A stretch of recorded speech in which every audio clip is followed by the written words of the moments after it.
Swastiastu. Salam harmoni. Salam pramuka. Halo kakak-kakak semuanya, bagaimana kabarnya? Semoga semuanya dalam keadaan baik ya. Perkenalkan, saya Madia Ariska Rani Sila Putri, dan pada kesempatan yang luar biasa ini, saya akan membahas mengenai musyawarah dan pengambilan keputusan. Nah, apa sih sebenarnya yang dimaksud dengan musyawarah dan pengambilan keputusan? Lalu, apa sih perbedaan dari kedua hal ini? Nah, baiklah kakak semuanya, tanpa menunggu lama lagi, inilah dia materi terkait musyawarah dan pengambilan keputusan. Baiklah kakak semuanya, di sini saya akan membahas mengenai musyawarah dan pengambilan keputusan. Jadi apa sih yang dimaksud dengan musyawarah itu? Jadi musyawarah merupakan suatu proses untuk membicarakan suatu permasalahan atau persoalan yang sedang dialami dengan mufakat untuk mencapai suatu keputusan dan kesepakatan bersama. Lalu, apa ya sih yang dimaksud dengan mufakat itu? Jadi mufakat adalah kesepakatan yang telah disetujui oleh semua peserta dalam musyawarah itu. Lalu, apa bedanya musyawarah dengan pengambilan keputusan?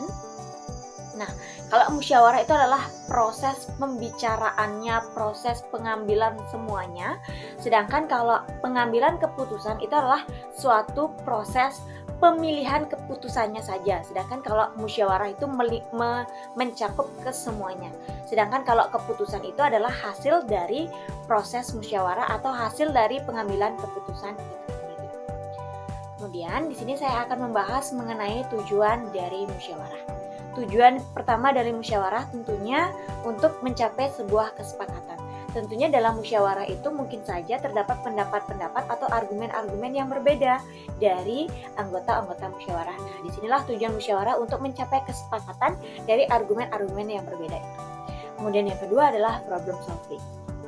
Tentu saja, dalam musyawarah itu bertujuan untuk memecahkan suatu permasalahan yang sedang dialami dengan solusi-solusi yang diberikan oleh anggota musyawarah itu sendiri. Yang ketiga, yaitu untuk anti konflik atau untuk menurunkan konflik-konflik yang mungkin saja terjadi. Jadi, ketika ada konflik, kita lakukan musyawarah untuk memecahkan konflik itu.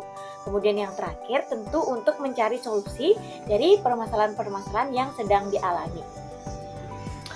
Kemudian, apa sih manfaat dari musyawarah itu? Manfaat yang pertama, tentunya untuk menyuarakan pendapat-pendapat. Jadi, setiap anggota bila mana memiliki pendapat, silakan disampaikan, silakan disuarakan argumen-argumen dari kakak-kakak. Nah, dalam mufakat ini juga bertujuan untuk menyatukan. Jadi, dari argumen-argumen dan pendapat-pendapat yang kakak sampaikan itu disatukan di musyawarah dan mufakat itu.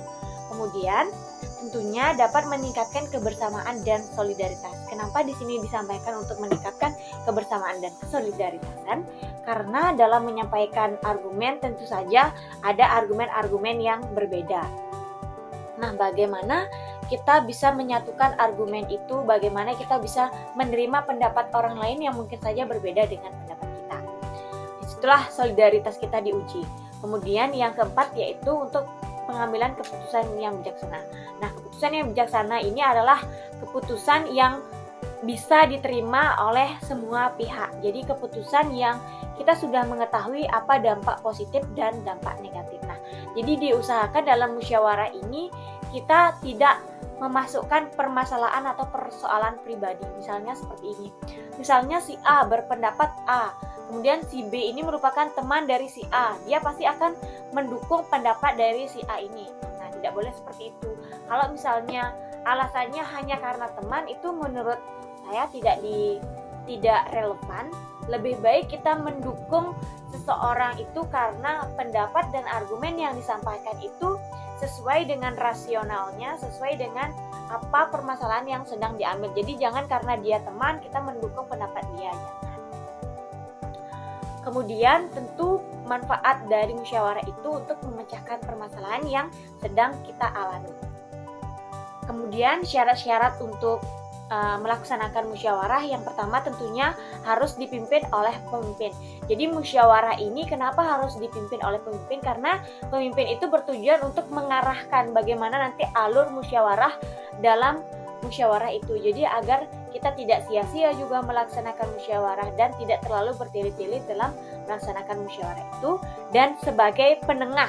Jadi pemimpin itu sebagai penengah dalam musyawarah. Jadi ketika ada perdebatan karena perbedaan pendapat, pemimpinlah yang bertujuan untuk menengahi dari perbedaan pendapat.